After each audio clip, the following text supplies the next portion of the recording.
I never thought she'd go to trial with me, my ex-wife. I talked to the priest. I'm Catholic.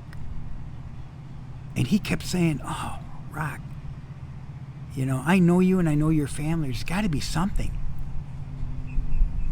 Are you having an affair? Are you this? Are you that? Are you an alcoholic? Are you abusive? Are you this? Are you that? No. I was a workaholic. Not an alcoholic, not a drug addict. And I wanted to get back. For at least 6 months, I thought it would change. It did not change. Here I am, going through 3 days of trial. And believe me, I realized my attorney had no clue of what I was going through. He just wasn't empathetic or compassionate. It was just a business for these attorneys. There I am in trial, trying to protect myself and my 3 kids. This is how emotional I was. I had my 3 pictures of my kids in front of me. I thought there was justice and righteousness and the fair thing to do in the state of Minnesota. So let's fast forward. Within 4 months, I got the decree. My attorney says, go down to the county and pick up the decree. I went down, got the decree. This is in St. Paul, Minnesota. I didn't even open it. Why? I was hoping for the best. What was I hoping for? Something fair. I wanted my attorney to explain it to me. I went to the local Catholic church to pray, please help me, get me through this situation. Because for a year, I was sleeping at hotels, friends. I rented a room with a friend of mine for $300 a month. Here I was an executive, embarrassed, ashamed. I leave the church, not too far, I go to the attorney's office. I meet with him. He opens up this huge envelope. My decree was like 48, 50 pages. He fanned through it like it was garbage. It got to the real key point.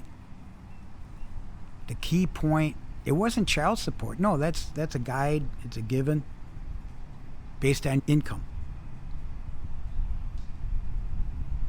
The big issue was when he said to me while I was sitting across from him, not knowing what he was reading and what clauses he was looking at, he says, Rock, you got slaughtered. You got slaughtered. I got hit for lifetime maintenance, lifetime alimony. In 1988-89. Plus, they'll throw a restraining order on you for the hell of it. This is how ashamed and what's the word? Belittling me and my reputation of a family man and a businessman in the community.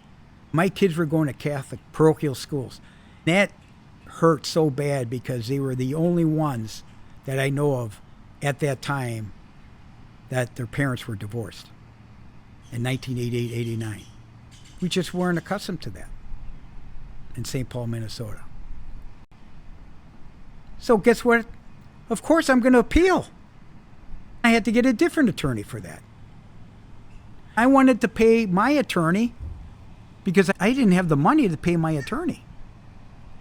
They ended up putting a payment schedule together over 3 years. That's how bad it was. I couldn't afford it. Plus, I'm living with a guy for $300.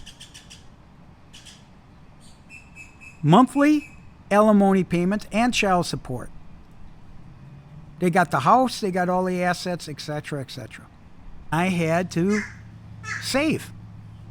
I had to live accordingly. Child support and alimony was 85% of my take-home, just so you know.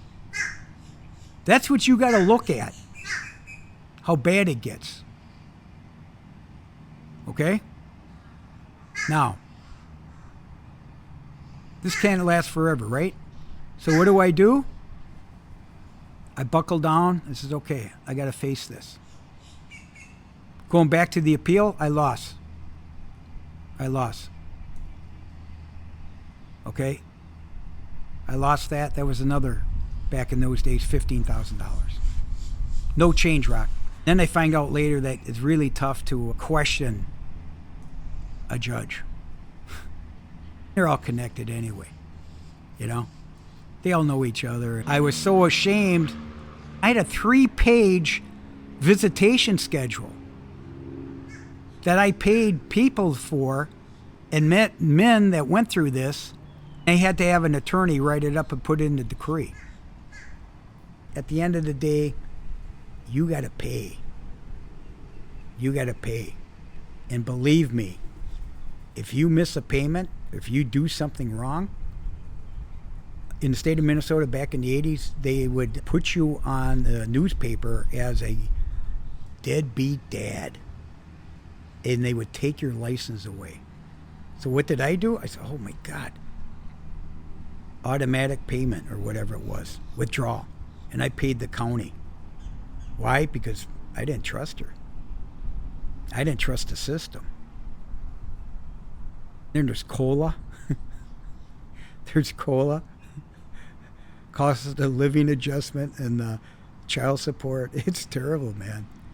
And lifetime support. Who else got lifetime support? That's the risk you're taking when you go to trial.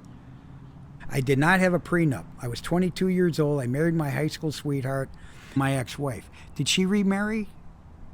After all these years, almost 40 years we've been divorced, never remarried. Why?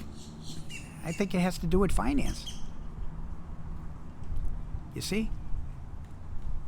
I was lucky, seriously, blessed and lucky that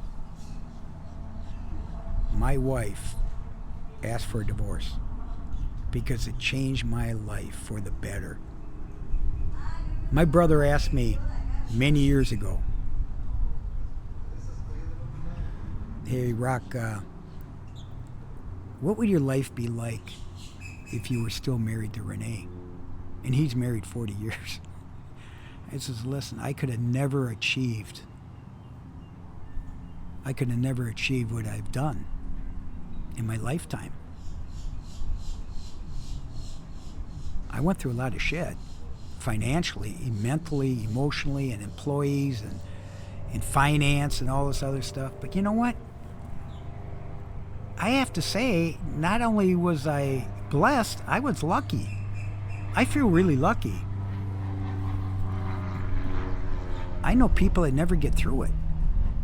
Never get through addictions, never get through a divorce, never get through a heart attack, never get through something. And we all go through it. I feel honored that I could even do this YouTube to help people.